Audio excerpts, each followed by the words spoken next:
The massive station floated in the darkness of space like a silver crown. Inside its grand chamber, representatives from 1,000 worlds gathered to witness something they considered amusing. Humanity had come to ask for a seat at the table. Taewon stood in the center of the circular room, feeling the weight of countless alien eyes upon him. He wore a simple, gray suit. Nothing fancy. Nothing threatening. Beside him stood Jihei, carrying a datapad with information about Earth and its people.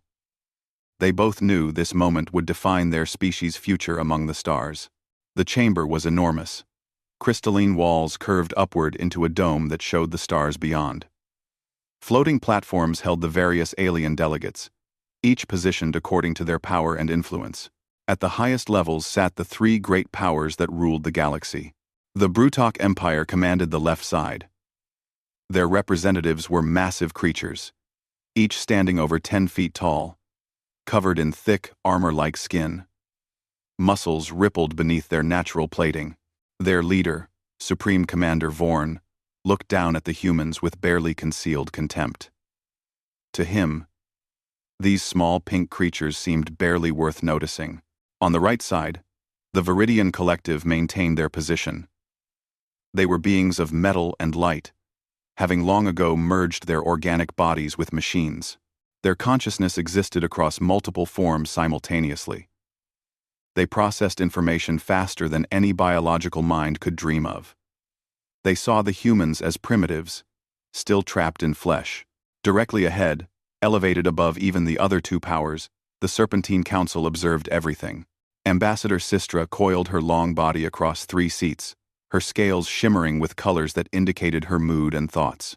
Her people possessed mental abilities that allowed them to coordinate perfectly, to share thoughts across vast distances. They considered themselves the pinnacle of evolution. Taewon cleared his throat. The simple sound echoed in the vast chamber, and somehow, everyone fell silent. He found that interesting.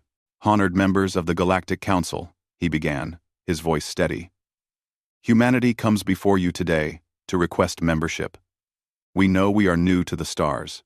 We know our technology seems basic compared to yours. We know our bodies are not as strong, our minds not as fast, our unity not as perfect. But we believe we have something to offer." A rumbling laugh came from the Brutok section. Vorn leaned forward, his massive hands gripping the railing of his platform. "What could you possibly offer? We have conquered 300 systems through our strength. Our warriors are unmatched. Your kind looks like children playing at war." Jihei bristled beside Taewon, but he placed a gentle hand on her arm. "Stay calm," his gesture said. They had expected this. Before he could respond, a synthesized voice came from the Viridian section. "Indeed, our computational capabilities exceed biological limitations by factors your primitive mathematics cannot express. We have solved problems that would take your species millennia to even understand. What innovation could you bring?" Sistra's voice was different, smooth and almost hypnotic. When she spoke, her words seemed to resonate inside the mind rather than through the ears. "And unity. My people move as one, think as one. We have eliminated the chaos of individual disagreement. Your history shows nothing but conflict among yourselves. How can a divided species contribute to galactic harmony?" Taewon listened to each criticism. He nodded slowly, acknowledging their points. This surprised some of the observers. Most species, when confronted with their weaknesses, became defensive or angry. The humans simply accepted the truth in their words. "You are correct," Taewon said. "About all of it. We are not the strongest. We are not the smartest. We are not the most unified." He paused, letting his words sink in. "But perhaps that is exactly why you need us." Murmurs spread through the chamber. Vorn's face twisted into what might have been confusion or anger.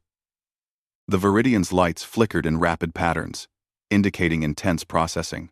Sistra's scales shifted to a curious shade of purple. "Explain yourself, human," Vorn demanded. "The galaxy has been stable for a long time," Taewon continued. Each of you is supreme in your own domain. The Brutok in physical might, the Viridians in mental calculation, the Serpentines in coordinated thought. But stability can become stagnation. When was the last time any of you faced a real challenge? When did you last have to adapt, to grow, to become something more than you were? Careful, human, Sistra warned, her mental voice carrying an edge. You speak boldly for someone seeking our approval. Jihei stepped forward then, her voice clear and strong. We speak honestly, because that is what we offer. Humanity does not excel in any single category, but we adapt. We learn. We combine strengths in ways specialists cannot imagine. We fail, and we try again differently. We face the impossible and ask, how? Instead of accepting, cannot. The chamber erupted in noise. Some delegates laughed. Others argued among themselves. The three great powers conferred in their own ways.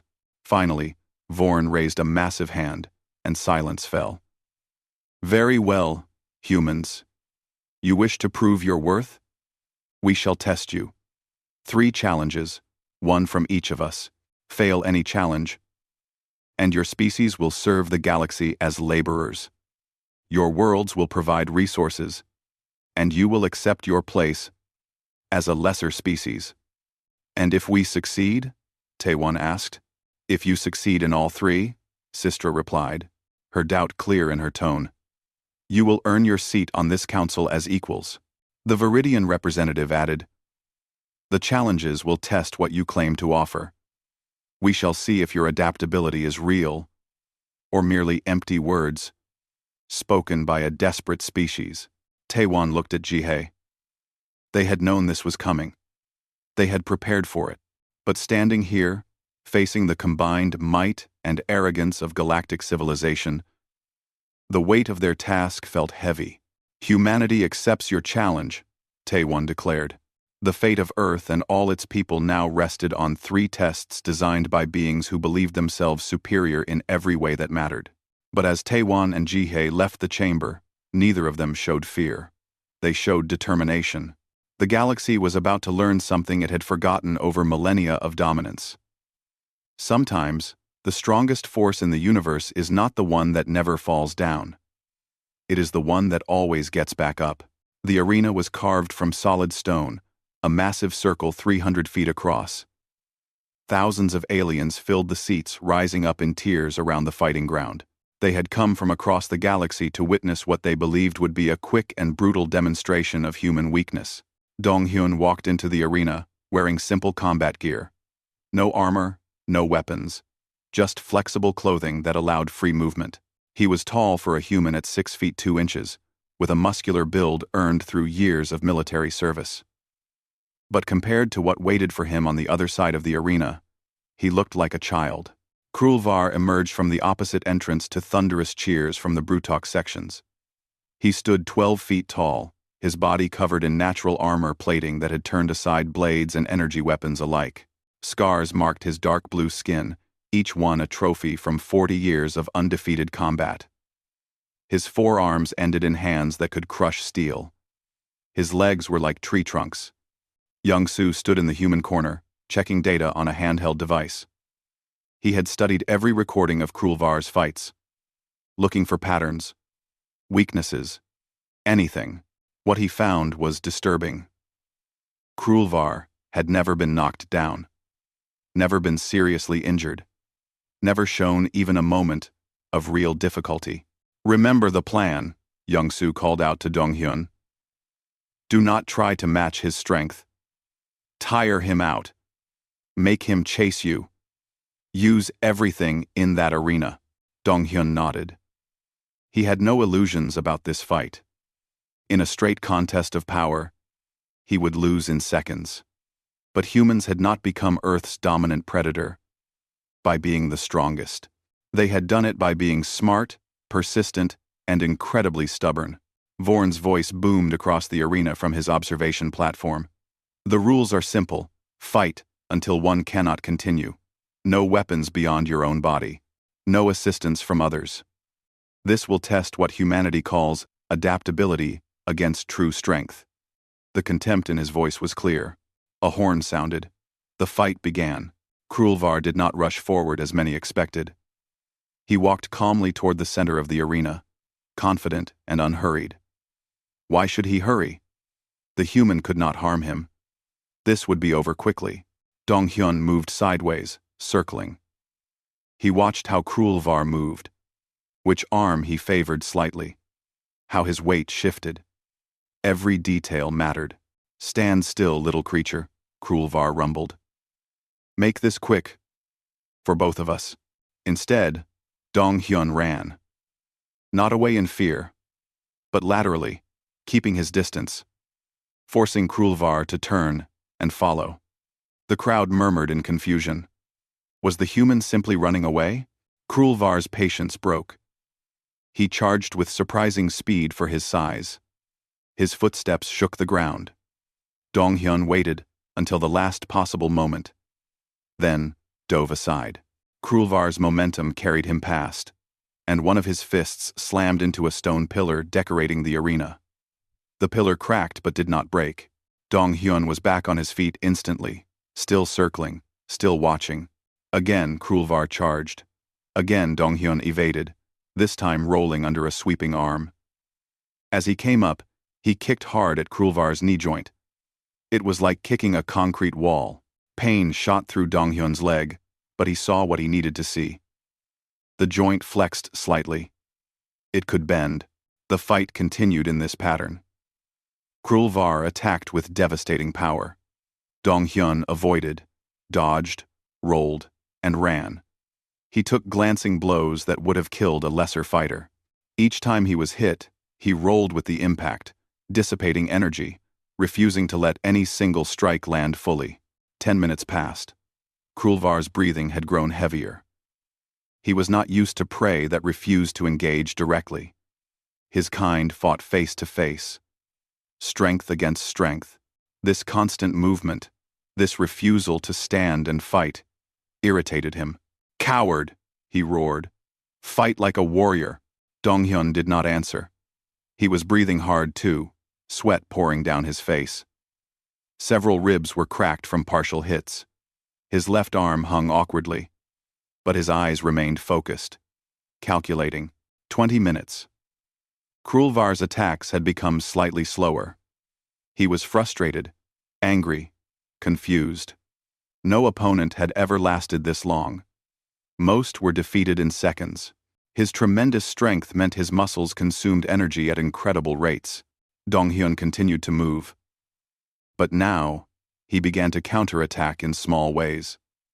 A strike to the same knee joint he had kicked before. A jab to Krulvar's eyes, forcing him to blink and lose sight for a moment.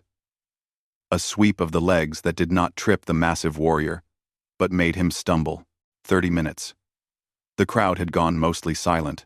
They were witnessing something unprecedented. The human was clearly losing by any measure of combat. But he would not stop. He would not stay down. Every time Krulvar landed a solid blow that sent Donghyun sprawling, the human got back up. Young-soo watched from the corner, his device forgotten. His friend was being beaten terribly, but there was a method to it. Donghyun was learning with each exchange, adapting his tactics based on what worked and what failed. 40 minutes. Krulvar was gasping now, his movements noticeably slower. The human had landed dozens of strikes to the same knee joint. Individually, they meant nothing. Together, they had created cumulative damage. The joint was swelling, not functioning quite right. Donghyun's face was a mask of blood and bruises. 3 of his ribs were definitely broken. His left arm was useless, but his right arm still worked. His legs still moved, and most importantly, his mind remained clear. He changed tactics again. Instead of running, he moved in close, getting inside the reach of those massive arms. He struck at vulnerable points: eyes, throat, the soft areas between armor plates, not hard enough to seriously injure, but hard enough to accumulate pain and distraction. Krulvar swung wildly, trying to grab the pest that now clung close to him. But his arms, designed for massive, devastating blows, could not easily target something right against his body. 50 minutes. Krulvar's damaged knee buckled slightly. He caught himself, but for the first time, in 40 years of combat, he nearly fell. The crowd gasped. Vorn stood up from his seat, hands gripping the railing. Dong-hyun saw his chance. He drove all his remaining strength into one more kick to that injured knee, then rolled away. This time, when Krulvar tried to step forward, his leg gave out completely. The great warrior crashed to his knees. The arena went silent. Krulvar tried to rise. His arms pushed against the ground, his good legs strained, but the damaged knee could not support his weight. He fell forward, catching himself with his hands. Dong-hyun stood 10 feet away, swaying, barely conscious. Blood dripped from his nose and mouth. But he stood. The horn sounded. The fight was over. Young-soo rushed into the arena to catch Dong-hyun as he finally collapsed. Medical teams hurried from both sides. In the stands, thousands of aliens sat in stunned silence. They had witnessed the impossible. The mighty Krulvar, undefeated champion of the Brutok, had fallen to a creature a fraction of his size and strength. Vorn's voice finally broke the silence. It was quiet, contemplative. The human did not win through strength. Yet he won. Perhaps there is more to power than muscle. As medical teams worked on both fighters, Ji-hae and Tae-won watched from the human section. They had passed the first test, but barely, and there were still 2 challenges remaining. The galaxy was beginning to understand that humanity's greatest weapon was not strength. It was the absolute refusal to surrender. The testing chamber was pure white and impossibly vast. Hae-won stood in the center, surrounded by holographic displays showing mathematical equations that hurt to look at. Beside her, Sung-min worked at a console, his fingers dancing across controls that adjusted the displays. The Viridian Collective had presented them with the Calamar Paradox, a spatial mathematical puzzle that had remained unsolved for over 800 years. The greatest minds of 1,000 civilizations had attempted it. All had failed. "You have 7 days," the synthesized voice of the Viridian representative announced. The puzzle exists in 11 dimensions. It requires simultaneous calculation of over 9 billion variables. Our own computational networks require 3 months to verify any proposed solution. We do not expect biological minds to succeed, but we are curious to see your approach. The displays showed a complex geometric shape that seemed to fold in on itself impossibly. Numbers and symbols from dozens of mathematical systems covered every surface. The puzzle involved predicting the exact configuration of a theoretical structure as it passed through different dimensional states. Hae-won had spent her entire life studying physics. She had 3 advanced degrees and had published papers that revolutionized humanity's understanding of quantum mechanics. But looking at this puzzle, she felt like a child trying to understand the ocean by examining a single drop of water. Sung-min was equally overwhelmed. His specialty was artificial intelligence and cryptography. He could design systems that broke complex codes and predicted patterns, but this was beyond anything in human experience. They spent the first day simply trying to understand what they were looking at. The mathematics used notation systems that had no human equivalent. They had to learn new languages of logic just to read the problem correctly. On the second day, they made their first attempt at a solution. Using human computers, enhanced with Viridian technology, provided for the test, they ran calculations for 16 hours straight. The answer they produced was submitted to the Viridian verification system. It was wrong. Not just slightly wrong, but catastrophically wrong. The error margin was so large that the Viridian system flagged it as potentially being a calculation of a completely different puzzle. Sung-min slammed his hand on the console in frustration. "This is impossible. Even if we had 100 years, we could not calculate all the variables. Our computers are not fast enough. Our minds cannot hold that much information simultaneously. HFY sat down, rubbing her tired eyes. She had barely slept. Her mind raced with equations and theories, but none of them led anywhere useful. On the third day, she noticed something strange. While examining the puzzle's structure, she realized that certain patterns repeated, not in obvious ways, but in subtle rhythms that reminded her of something. "Sungmin," she said slowly, "does this look like anything to you? Not mathematically, but visually?" He studied the rotating hologram. "What do you mean?" "When I was young," she explained, "my grandmother taught me traditional paper folding, origami. There were patterns in how the paper moved, how one fold influenced another. This structure moves in similar ways." Sungmin looked skeptical. "You think an ancient puzzle created by the galaxy's most advanced mathematical minds can be solved by paper folding?" "No," HFY said, excitement building in her voice. "But what if we are approaching this wrong? What if this is not purely a mathematical problem?" She pulled up the puzzle's history. 800 years of attempts, all by the most powerful computational systems and brilliant logical minds in the galaxy. Every approach had been the same. Try to calculate all variables, predict all outcomes, solve through pure processing power. "They are all trying to outcalculate it," she said. "But what if the puzzle is not asking for calculation? What if it is asking for understanding?" Over the next 2 days, they changed their approach completely. Instead of trying to calculate every variable, they looked for the underlying principles that governed how the structure behaved. They stopped treating it as a math problem and started treating it as a pattern recognition problem. HFY drew sketches on paper, something that baffled the Viridians who observed. Why would someone use primitive marking tools when they had advanced computational systems? But the act of drawing helped her see relationships that pure data did not reveal. Sungmin wrote simple programs that looked for patterns rather than calculating exact values. He applied techniques from human art and music theory, looking for rhythm and harmony in the structure's movements. On the 6th day, they had a breakthrough. "It is not a puzzle," HFY announced suddenly.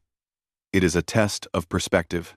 She manipulated the hologram, rotating it in ways that should not have been mathematically valid. But when viewed from a specific angle that ignored 3 of the 11 dimensions entirely, the complex structure suddenly resolved into something simple. It was like seeing the hidden image in an optical illusion. The Viridians tried to analyze all 11 dimensions simultaneously because they can process that much information, Sungmin realized. But the puzzle was created by a species that could only perceive in 4 dimensions. They were not asking, "What is the exact configuration?" They were asking, "What does this look like from where we stand?" They spent the rest of the 6th day refining their insight. The solution did not require calculating 9 billion variables. It required understanding which variables actually mattered from the perspective of the original puzzle creators. On the morning of the 7th day, they submitted their solution. The Viridian verification system processed it in seconds, not months. The chamber fell silent as the result displayed across all screens. "Correct."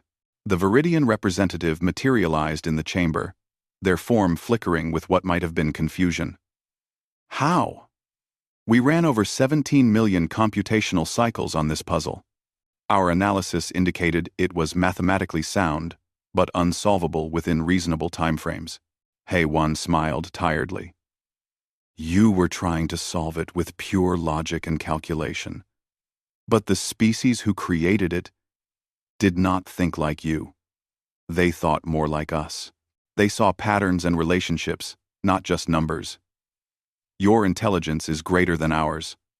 But sometimes greater intelligence can make simple things complicated."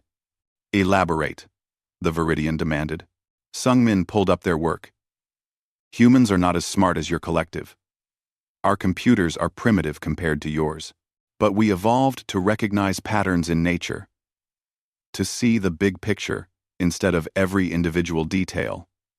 We had to, because our brains could not process everything at once, so we learned to focus on what matters and ignore what does not."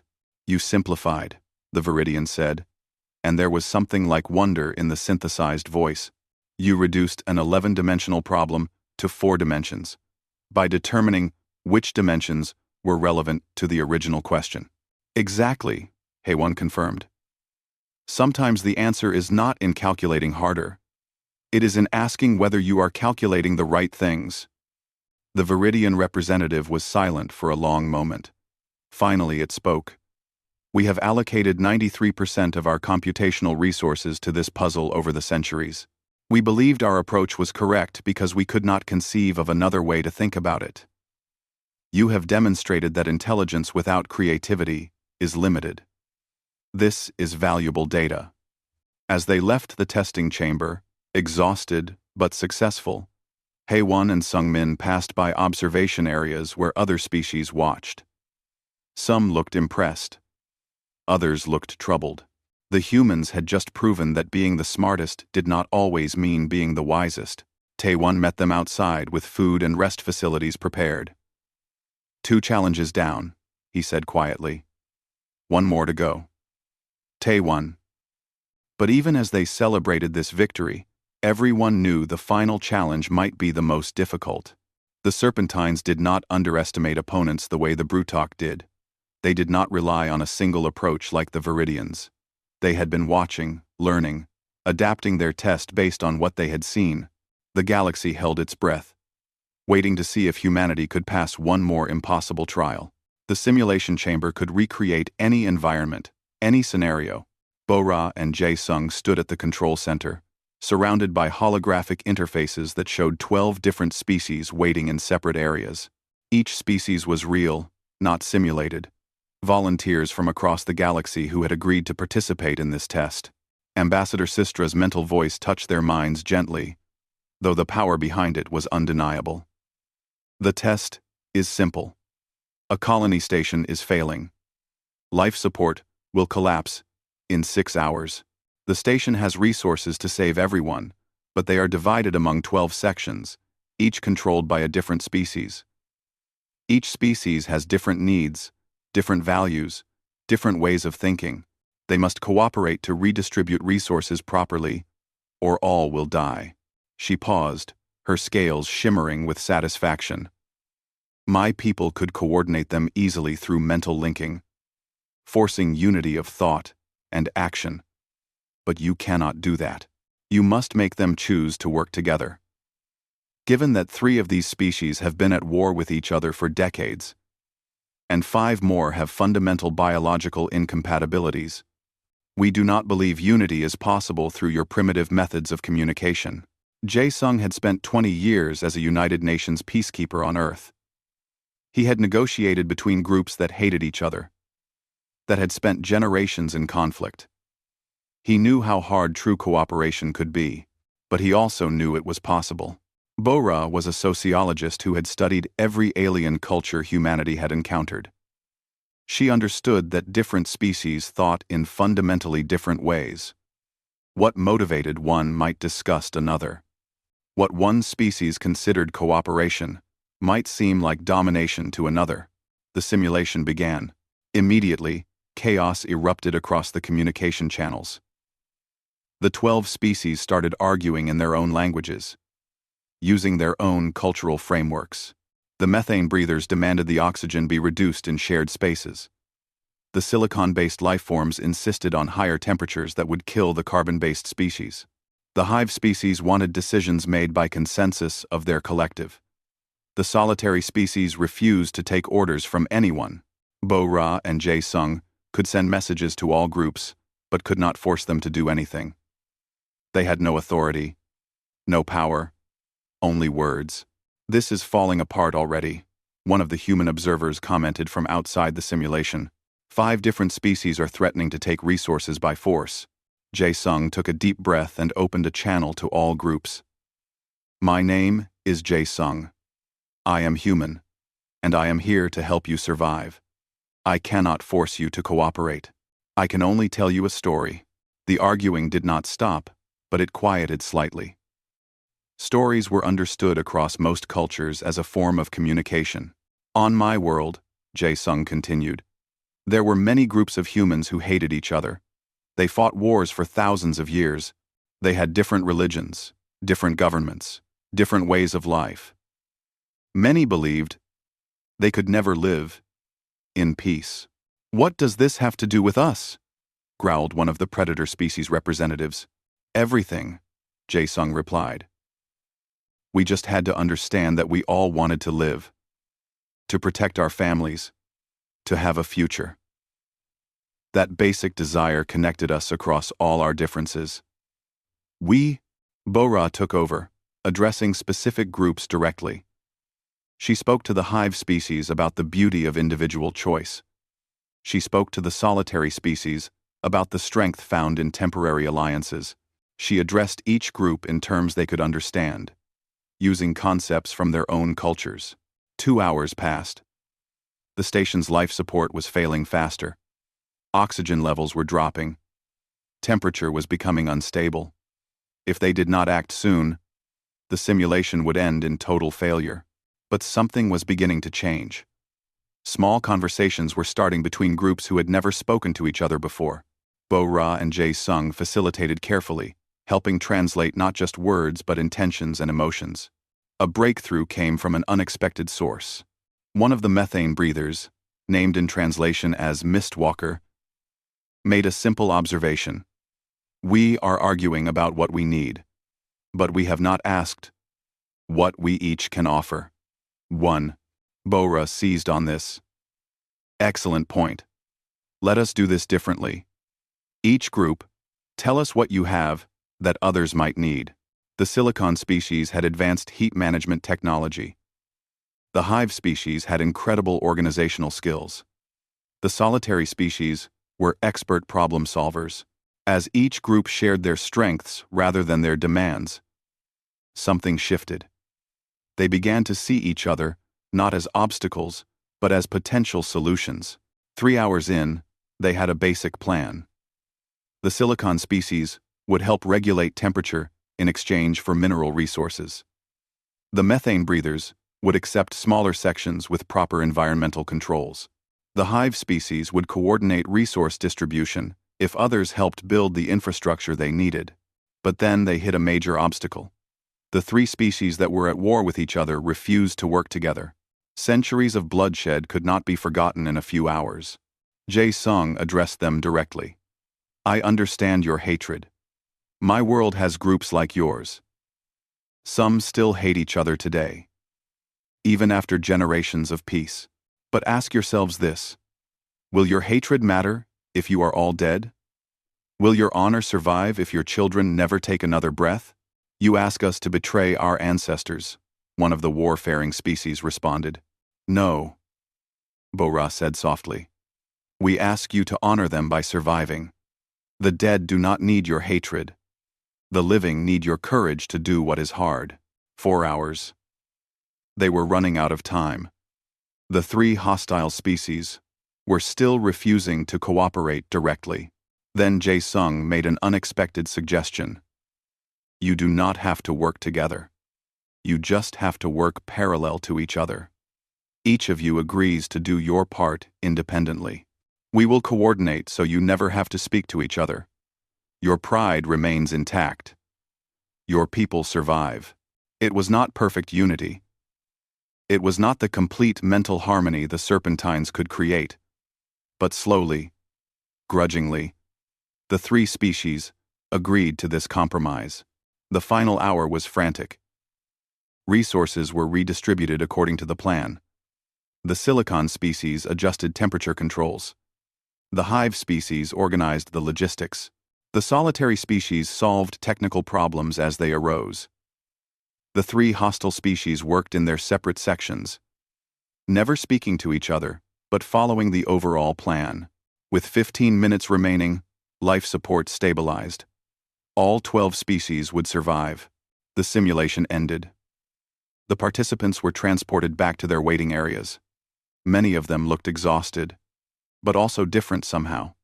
They had accomplished something they had not thought possible. Sistra materialized in the control center, her scales showing colors that Bo-ra's cultural database indicated as surprise and respect. "You did not create unity. You created cooperation despite disunity. You allowed them to maintain their differences while working toward a common goal. Ender, that is what unity means for humans. Bora explained. Not thinking the same thoughts. Not becoming the same people. Just choosing to work together despite our differences. But it is so inefficient, Sistra observed. So much time spent on negotiation and compromise. My people would have coordinated them in minutes. Jae-sung nodded. Yes, you would have. But would they have chosen it? Would they understand why they were cooperating? Or would they just be following your mental commands?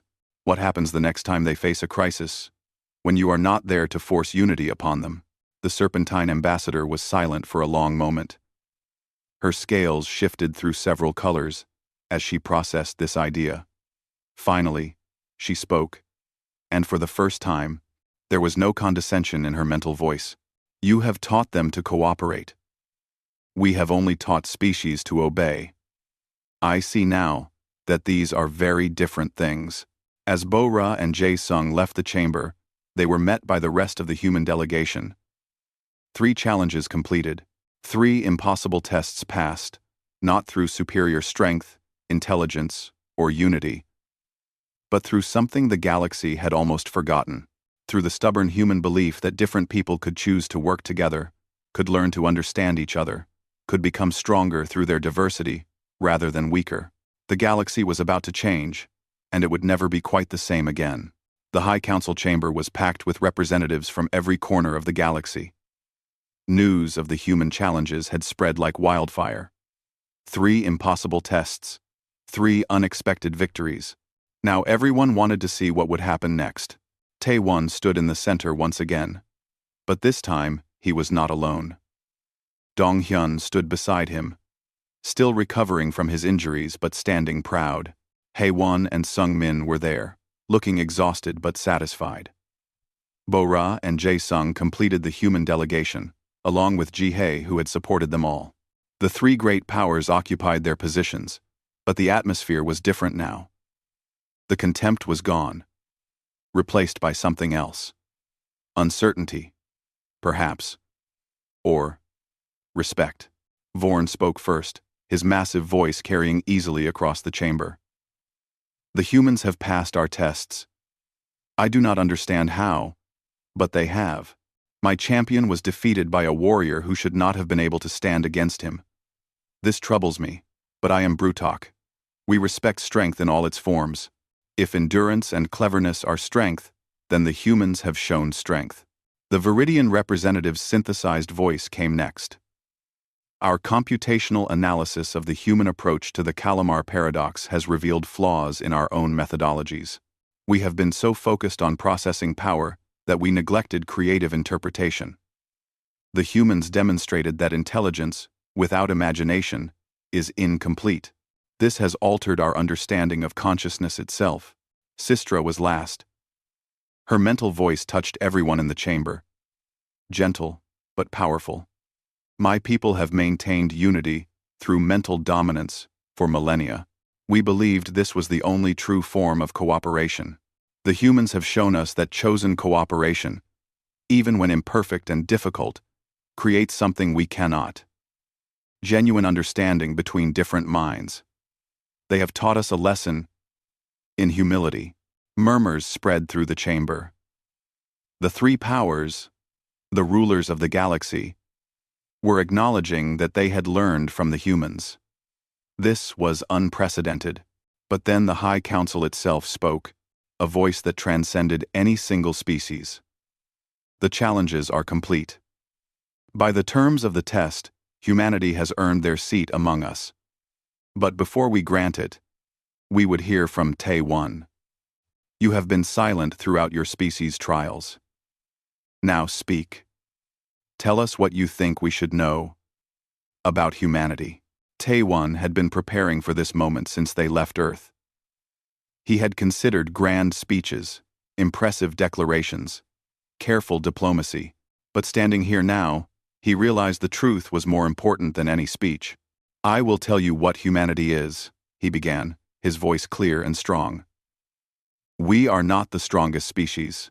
Donghyun proved that by losing every measure of combat, except the only one that mattered. He refused to quit. We are not the smartest species. Haewon and Sungmin solved your puzzle not through superior intelligence, but by thinking differently. We are not the most unified species. Bora and Jae-sung created cooperation without eliminating the differences that you see as obstacles. He paused, looking around at the thousands of alien faces watching him.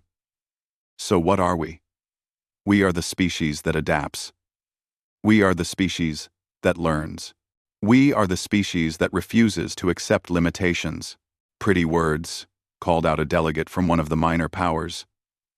But what does that mean for the galaxy? What will humanity bring to the council? Taewon smiled. We will bring problems.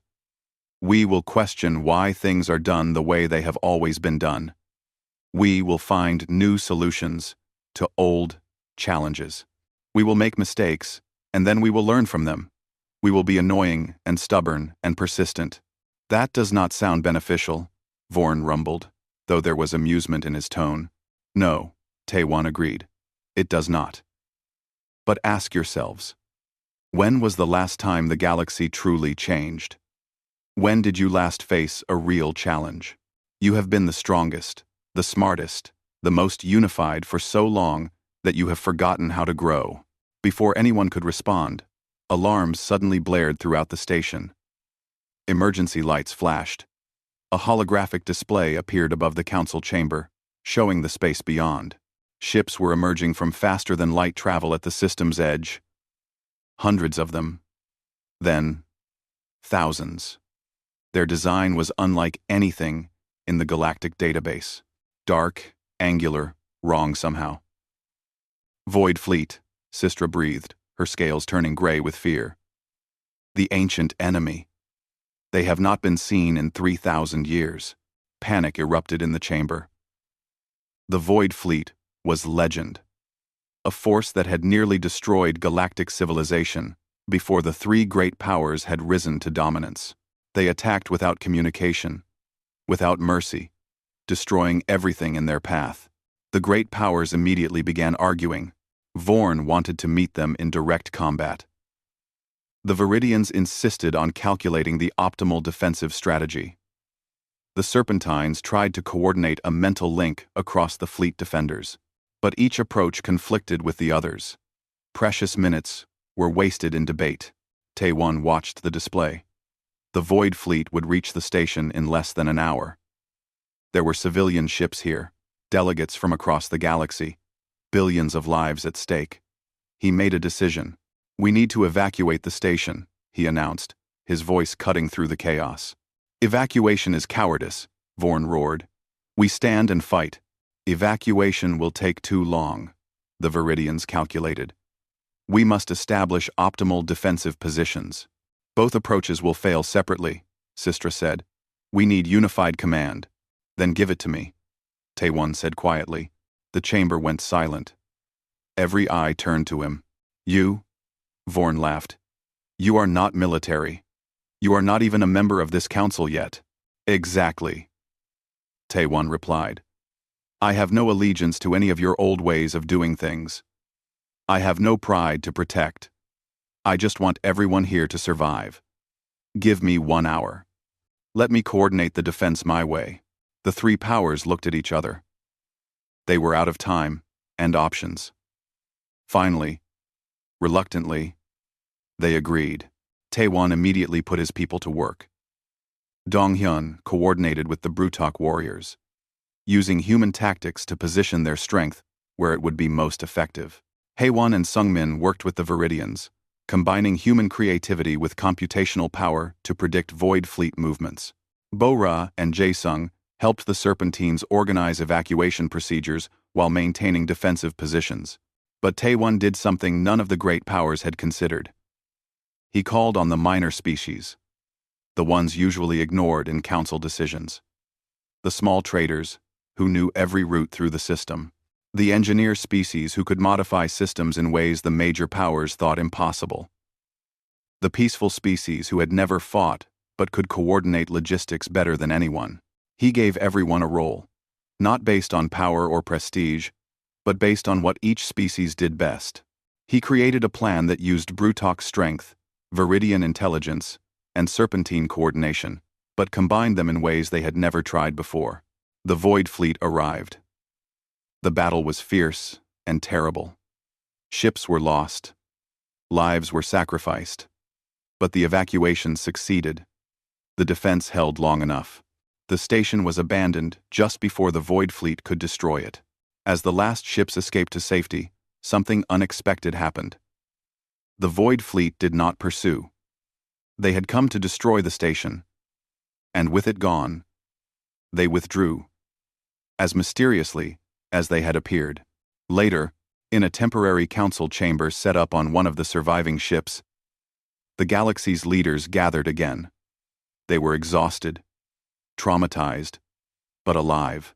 "You saved us," Vorn said simply. "Not through strength. You coordinated species that have never worked together," the Viridians added. "Without superior processing power. You created unity without domination," Sistra finished. "Without mental linking." Taewon shook his head. "I just did what humans do. I adapted. I used what was available. I refused to accept that there was no solution." The High Council's voice returned. "Humanity has earned more than a seat among us. You have earned our respect. The galaxy has grown stagnant under the rule of the three great powers. We need your adaptability, your persistence, your stubborn refusal to accept limitations. Welcome to the Council, not as subjects, not as servants, but as equals." The months that followed changed everything. Humans spread throughout the galaxy, not as conquerors but as teachers and students simultaneously. Donghyun trained with Brutok warriors, learning their strength while teaching them endurance and flexibility. Haewon and Sungmin collaborated with Viridian scientists, creating breakthroughs neither could achieve alone. Bo-Ra and Jae-Sung helped dozens of species resolve conflicts that had lasted centuries. And everywhere humans went, they brought their strange gift: the ability to look at impossible situations and simply refuse to accept the word impossible. The galaxy had thought it knew what strength meant. It had thought it understood intelligence and unity. But humanity had shown them something more important. True power came not from being the best at one thing, but from being adaptable enough to combine everything, persistent enough to never give up, and creative enough to always find another way. Years later, when historians studied this period, they called it the Great Awakening. The time when the galaxy remembered how to grow, how to change, how to face challenges instead of avoiding them. And it all started because the humans walked in.